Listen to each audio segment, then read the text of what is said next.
Iniwan tayo ng PNP. Wala silang ginawa. Iniwan din tayo ng DOJ. Walang kasong sinampa laban sa mga taong ito. Ngayon, yung mga kasama nila sasabihin, ay hindi, dapat dito na lang.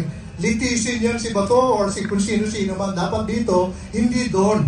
Kasi yung soberanya natin, dapat gano'n. Ang tanong ko naman sa kanila, meron bang kasong sinampa?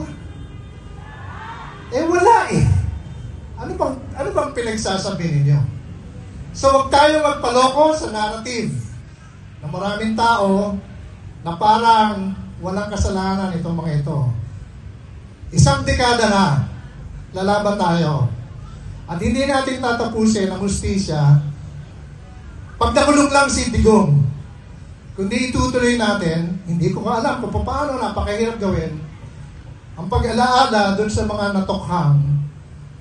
Kung tatanggapin mo lang yung numero ng pulis, 7,000 na eh.